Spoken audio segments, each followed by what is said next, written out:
ആൾക്കൂട്ട കൊലപാതകങ്ങൾക്ക് നേതൃത്വം നൽകുന്ന സംഘപരിവാർ ശക്തികളെ നിയന്ത്രിക്കാൻ സർക്കാർ ശക്തമായി ഇടപെടണമെന്ന justice for Ramnarayanan action council general convener K Karthikeyan.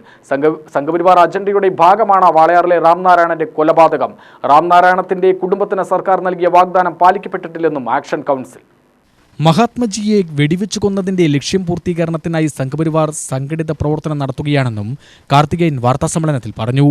അയാളെ കൊല്ലണമെന്നുള്ളൊരു തിട്ടൂരും പ്രഖ്യാപിച്ചാൽ പിന്നെ ഇവിടെ എന്ത് ജനാധിപത്യമാണുള്ളത്?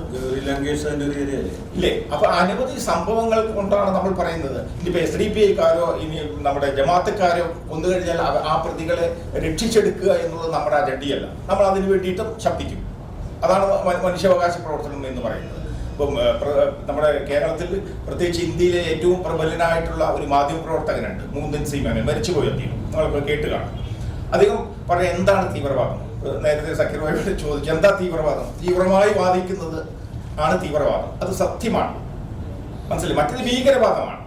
ഞങ്ങളൊക്കെ തീവ്രവാദികൾ തന്നെയാണ്, തർക്കമൊന്നുമില്ല അതിൽ. തീവ്രമായി വാദിക്കുന്നത് ഞങ്ങൾ സത്യത്തിന്റെ പക്ഷം. നിങ്ങൾ തീവ്രവാദികളാണ്, നിങ്ങൾ മാധ്യമപ്രവർത്തകരാണ്, നിങ്ങൾ നീതിയുടെ പക്ഷം നിൽക്കുന്നവരാണ്. തെറ്റായ സ്നേഹിതം പറയുന്നതിന് തള്ളുകയല്ല, തെറ്റായി നമ്മൾ അത് കുറച്ചും കൂടെ ക്ലാരിഫൈ ചെയ്ത് സംസാരിക്കേണ്ടതുണ്ട്.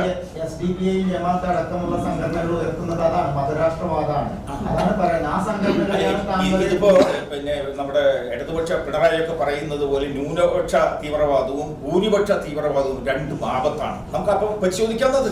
നിങ്ങൾ ഈ പരിപാടി സംഘടിപ്പിക്കുന്നത് നേരെ മറിച്ച് BJP നാളെ ഇതേപോലെ പരിപാടി സംഘടിപ്പിക്കും. ഇതൊക്കെ ഒരു വലിയ വർഗീയ ധ്രുവീകരണത്തിലേക്ക്. ഈ രാജ്യത്ത് കമ്മ്യൂണിസ്റ്റുകാർ വർഗസമരം തമസ്കരിച്ചതിന്റെ അടിസ്ഥാനത്തിലാണ് ഈ വർഗീയ ധ്രുവീകരണം ഈ സമൂഹത്തിൽ നടക്കുന്നത്. നിങ്ങൾ ആദ്യം വർഗസമരത്തെ ഡെവലപ്പ് ചെയ്യാൻ കമ്മ്യൂണിസ്റ്റുകാരാണെന്ന് പറയേണ്ടത്. നമ്മളൊക്കെ ചേർന്ന് വാദിക്കേണ്ടതാണ്. കേരളത്തിൽ വർദ്ധിച്ചുവരുന്ന ആൾക്കൂട്ടമർദ്ദനവും കൊലപാതകവും വർദ്ധിച്ചുവരുന്ന സാഹചര്യത്തിൽ തഹസീൻ പുനൈവാലെ കേസിലെ സുപ്രീം കോടതി നിർദ്ദേശം സർക്കാർ നടപ്പിലാക്കണം.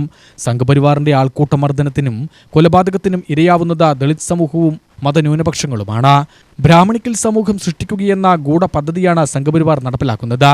നവഫാസിസം പുതിയ മുഖങ്ങളിൽ സജീവമാകുന്നതിനെതിരെ പാലക്കാട് പ്രതിരോധ സംഗമം നടത്തും. ഗ്രോവാസു ഉദ്ഘാടനം ചെയ്യും. വിളയോടി ശിവൻകുട്ടി, M. സുലൈമാൻ, സക്കീർ ഹുസൈൻ എന്നിവരും വാർത്താസമ്മേളനത്തിൽ പങ്കെടുത്തു. UTV news, Palakkad.